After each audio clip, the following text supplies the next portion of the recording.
everyone. This is Susan Givens. I'm the publisher of AutoSuccess, and we are bringing you another Dealer Insider video. We have an awesome special guest today. So Wesley Gregg, he is the GM of Gaudin Ford with Gaudin Motor Company. Welcome, Wesley. Thank you so much for joining us. Hey, thanks for having me this morning. I was really looking forward to this interview, so it's really good to see you. So I have to jump right in. Congratulations on 100 years with Babcock's, our parent company. We just celebrated 100 years in 2020. That is a huge accomplishment. You are the oldest dealer or family-owned dealership in Nevada, correct? Not only that is true. We're also the oldest dealership in Nevada.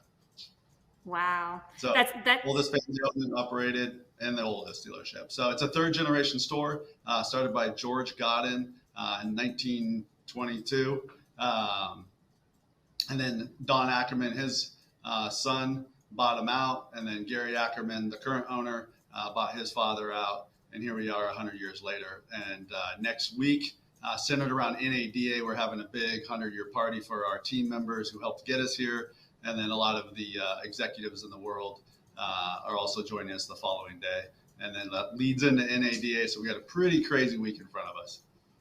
Oh, that sounds so fun. So I have to ask, how have you kept that family feel with your dealerships throughout the years?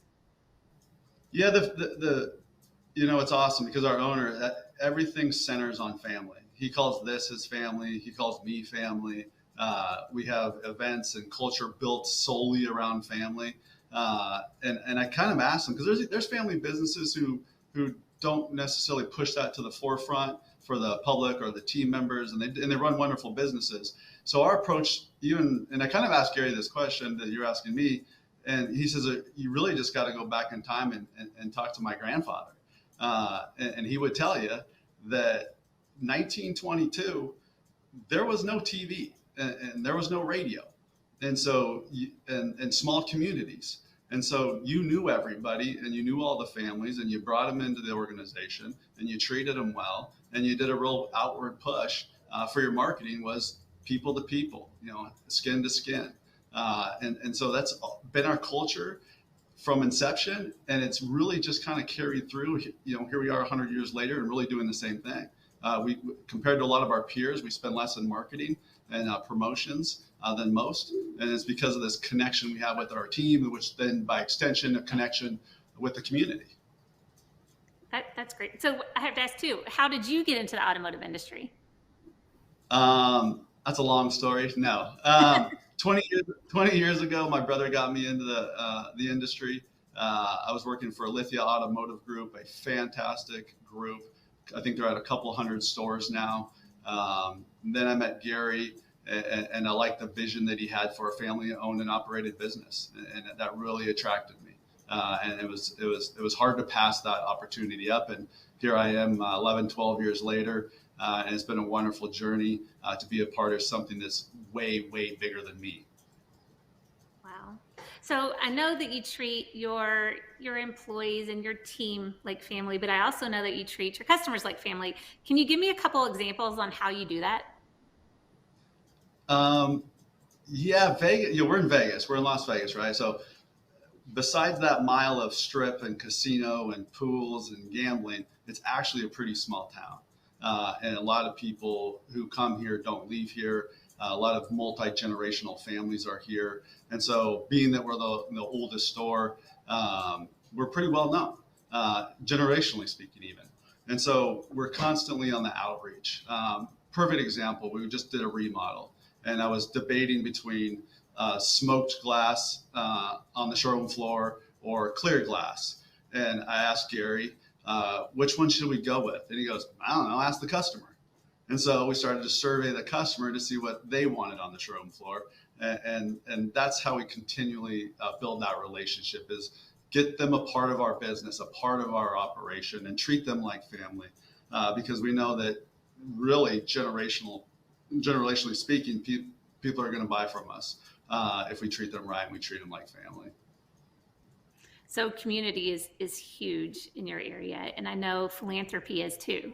So tell me a little bit how you guys are involved in the community with philanthropies.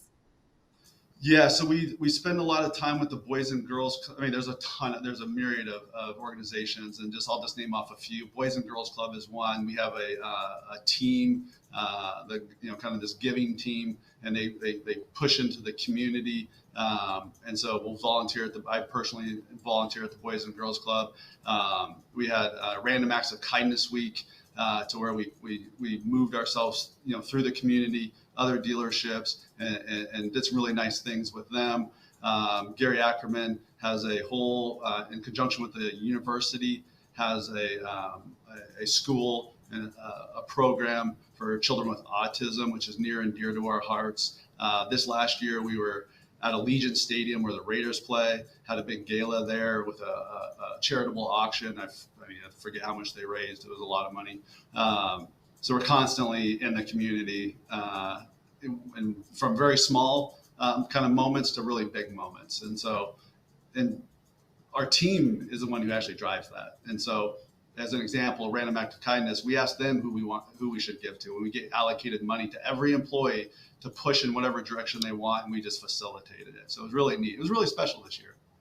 That's great. Later this year, we're doing a charity of champions where we're going to highlight a bunch of dealerships and industry people, and so I better see your name on that list. Well, I hope so.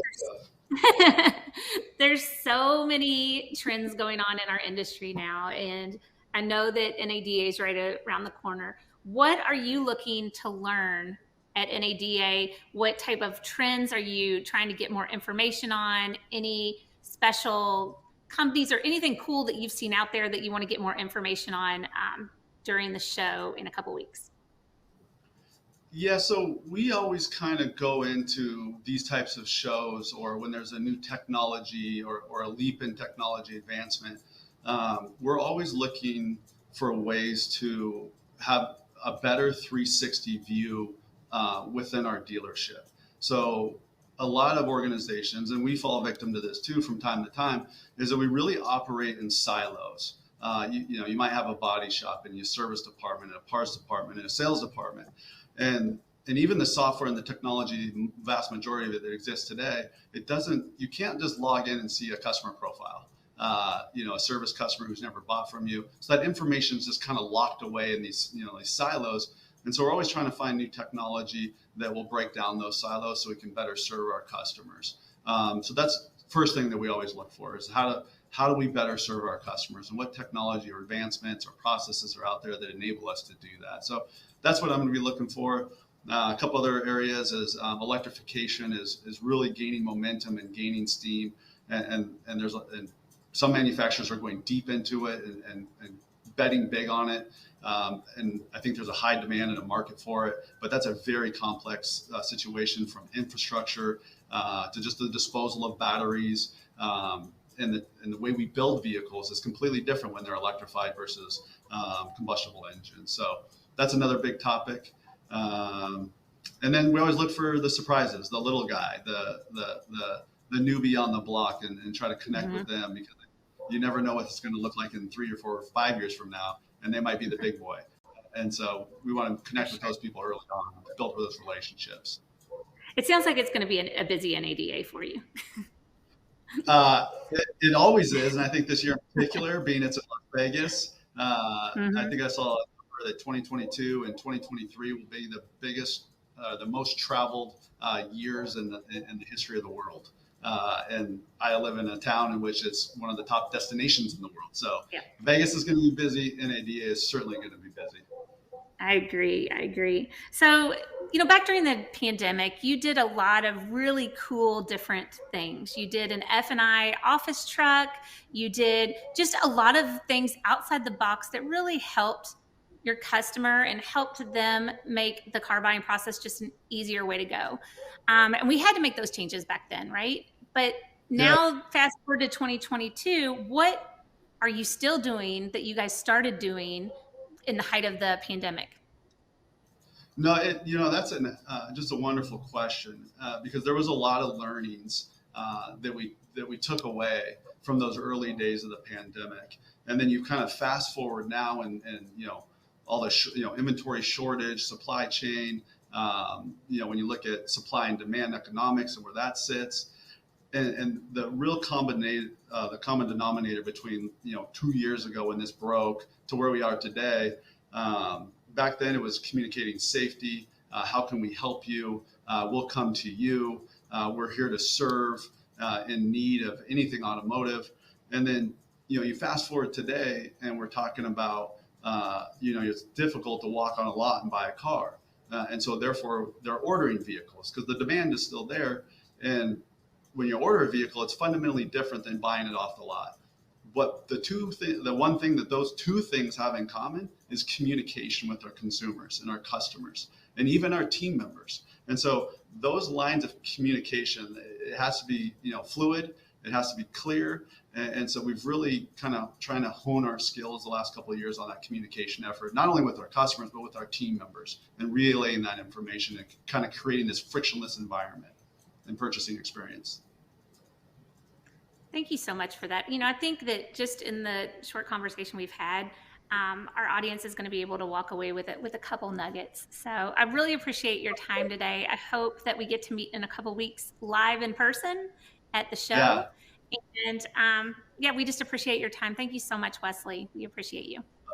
No, thank you so much. It was really good to be with you today. And I do hope to see you at NADA, and please connect with me. That'd be great. I sure will.